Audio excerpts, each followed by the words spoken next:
Hola, bienvenidos a un nuevo vídeo. Hoy voy a volver a hacer un custom con un bootleg. Voy a utilizar a este Freezer. Más que un bootleg, es una copia no legal de la Super Battle Collection, distribuida en los años 90. Estas copias eran mucho más comunes y fáciles de conseguir aquí en España. Muy pocas de las jugueterías tenían las originales de Bandai. El personaje que quiero realizar es Kula, el hermano mayor no canon de Freezer. Para ello tendré que cambiar las proporciones de la figura. Kula era más alto y corpulento que su hermano menor. Con un cúter cortaré todas las extremidades para aumentar el tamaño. Cortaré en el centro de la parte superior de las piernas, en las caderas y los brazos. Siempre en zonas donde mejor se disimule y no quede mal proporcionado cuando apliquemos la masilla. Con una Dremel hago un agujero en el centro de cada extremidad que he cortado anteriormente y después uniré con alambre todas las extremidades dejando la separación necesaria antes de aplicar la masilla. Después pondré papel de aluminio como relleno, así ahorraré masilla. Una vez unidas todas las partes las fijo con superglue y unificaré la figura con masilla epoxi de 2 componentes. Si ya has visto alguno de mis vídeos de customs, conocerás este material, y para los que no, es un material definitivo. Quiere decir que endurece al aire. Para ello, debemos mezclar los 2 componentes en partes iguales hasta que nos quede una masa homogénea. Para un mejor manejo de la masilla, es conveniente hidratarla. Yo utilizo agua. Puedes utilizar crema de manos, vaselina, etc. Para un mejor alisado final, utilizo alcohol de 96 grados. Una de las pegas que tiene esta masilla es que tenemos que ser muy rápidos modelando, ya que solo tenemos alrededor de 20 minutos hasta que endurezca. Este tiempo puede variar dependiendo de la marca. Aún así, este es mi material favorito para realizar customs, por el resultado final que deja y también lo resistente que queda. También se puede taladrar, lijar y pintar. Ya tenía muchas ganas de hacer un personaje para esta colección. Muchos de vosotros me lo habéis pedido. Y sobre todo tenía muchas ganas de hacer este personaje, el hijo mayor del Rey Cold, más poderoso que el mismísimo Freezer, según dijo él. También posee una transformación más que su hermano. Bueno, eso era cuando crearon al personaje, ya que en la actualidad está el Golden y el Black. Aunque Kula no es un personaje canon creado por Toriyama, sí es oficial, y creado por Toei, así que siempre está la esperanza de que lo hagan canon, al igual que con Broly. Y Broly fue el único villano de las OVAs que hicieron en figura en esta colección. Esto se debe a la gran popularidad que tuvo. La idea que yo tengo es hacer algunos de estos villanos con estas figuras bootleg o copia. Esta figura de Freezer ya la tengo. Esta era repetida, por eso la hago. Todavía me quedan unas cuantas más para poder crear más personajes. ¿Cuál te gustaría que hiciera? Si tienes alguna ocurrencia o te gustaría ver alguna en especial, déjalo dicho en los comentarios. Es posible que la veas en un futuro. Esta masilla epoxi que estoy utilizando es para reparaciones. Lo ideal sería utilizarla de escultor. Es más fácil de manipular y menos pegajosa, y el precio es el mismo. Para tener mejor manejo con las herramientas y que no se pegue la masilla, es conveniente ir limpiándolas constantemente. También hidratarlas con agua o alcohol cuando las utilizamos. También los dedos y las manos cuando alisemos. Para no desperdiciar masilla, ya que no es barata, iré mezclando pedazos que pueda modelar en el tiempo que me permite. 20 minutos no dan mucho de sí, así que mezclo pedazos pequeños para cada parte.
Para hacer la cola de Kula he utilizado un alambre.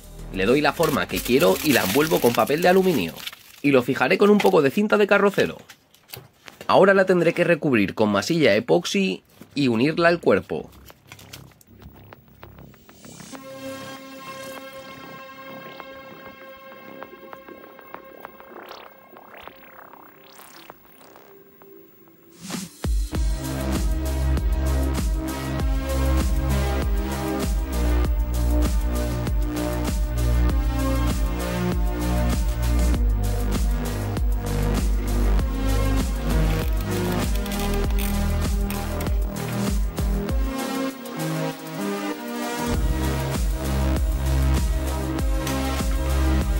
Una vez que he terminado con los detalles de la escultura, lijaré la figura con papel de lija de grano muy fino y le aplicaré imprimación. Esta imprimación es para pinturas acrílicas. Esto, además de hacer que la pintura adhiera mucho mejor a la figura, también reforzará esta. He pintado otras figuras sin utilizar imprimación y al final he tenido que dar muchas más capas de pintura para que el color se vea bien homogéneo. Y una vez ha secado esta imprimación, pasaré al coloreado. Voy a utilizar pinturas acrílicas a base de agua. Estas son de la marca Vallejo. Son especiales para modelismo. Son mucho más opacas que las comunes. Y suelen venir ya diluidas. En el caso de que estén muy espesas, podemos añadirle agua. Pero sin pasarte, porque si no la pintura perderá sus propiedades. Y no se verá un color tan brillante y rico. Eso puede depender de la necesidad que tengas a la hora de pintar tu figura. Yo voy a realizar un sombreado plano al estilo anime. Me conviene que los tonos se vean bien brillantes. Voy a utilizar 2 tonos de cada color. Aplicaré un color base con el tono más oscuro y después con el otro más claro resaltaré algunas zonas con iluminaciones. Una forma de pintar muy sencilla y queda muy bien. Al principio mi idea era pintarla como las otras figuras de la Super Battle Collection. Un coloreado plano sin sombreados ni iluminaciones. Pero al final he decidido pintarlo así. A ver qué tal queda.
Y así es como ha quedado el jefazo de Kula. Bonito, muy buena figura para esta colección. Una colección para los que tienen buen gusto. Si has disfrutado con el vídeo y te ha gustado el resultado final de este Kula, no olvides darle un like. Un saludo y hasta un próximo vídeo.